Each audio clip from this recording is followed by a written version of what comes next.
Warahmatullahi wabarakatuh.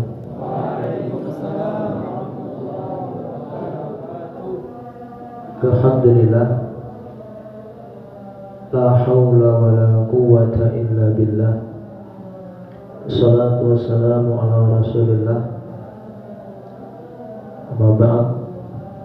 Alhamdulillah, di sore hari ini Allah Subhanahu wa taala masih memberikan kita semuanya banyak kenikmatan sehingga kita masih bisa senantiasa beribadah kepada Allah Subhanahu wa taala dan senantiasa masih bisa banyak menikmati kenikmatan yang Allah berikan kepada kita. Salah satunya kenikmatan luang waktu kita diberi Allah Subhanahu wa taala kesempatan untuk di dalam menghadiri majelis ilmu, dan semoga kita senantiasa mendapatkan keberkahan di setiap langkah kita, di setiap majelis kita, karena di setiap majelis ilmu di situ ada keberkahan, di situ ada rahmat dari Allah Subhanahu wa taala. Salawat dan salam senantiasa mari kita aturkan kepada kedua kita, Nabi kita Nabi Muhammad SAW. Dengan perjuangan beliaulah kita bisa beribadah semudah ini.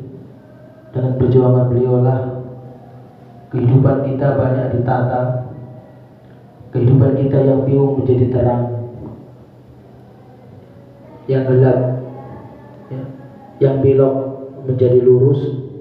Itulah perjuangan beliau, sehingga kita tidak susah-susah lagi mencari jalan menuju Allah Subhanahu wa taala.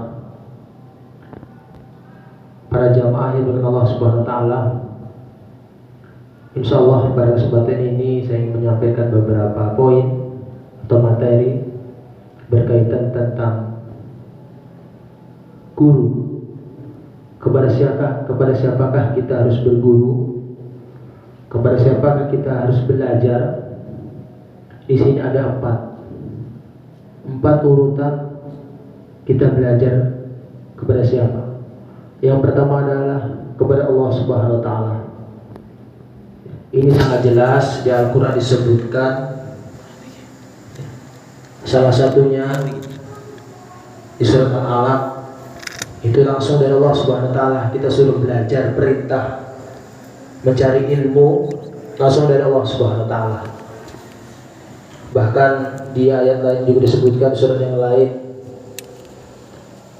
ketika kita dekat kepada Allah Subhanahu wa taala, Allah akan mengajari kepada kita apa yang belum pernah kita ketahui, apa yang belum pernah kita pelajari. Yang kedua adalah belajar atau guru kepada siapa? Yang kedua adalah berguru kepada Rasulullah SAW. Kenapa Rasulullah SAW? Karena Rasulullah SAW adalah gudangnya ilmu. Rasulullah SAW langsung belajar kepada malaikat penyampai wahyu. Setelah itu kepada Allah Subhanahu wa taala.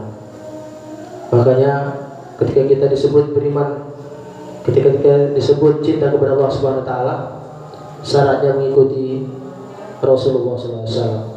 Ketika kita mengikuti Rasulullah SAW, sudah sepastinya dan kita semuanya yakin akan selamat dunia dan akhirat. Guru yang ketiga adalah yaitu guru sebagaimana kita belajar sekarang ini. Guru di kelas, guru di majelis, guru di kampus, guru di pesantren yang mengajarkan kita ilmu-ilmu. Itulah guru yang ketiga. Dan yang guru yang keempat adalah yaitu orang tua.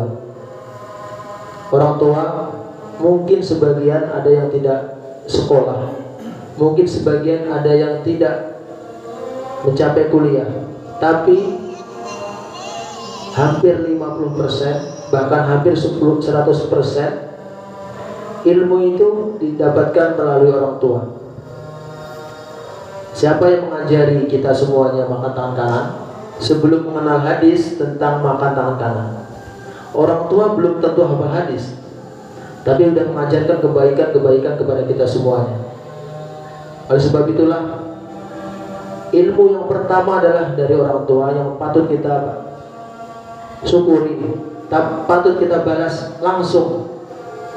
Dengan cara apa? Dengan cara berbakti kepada orang tua.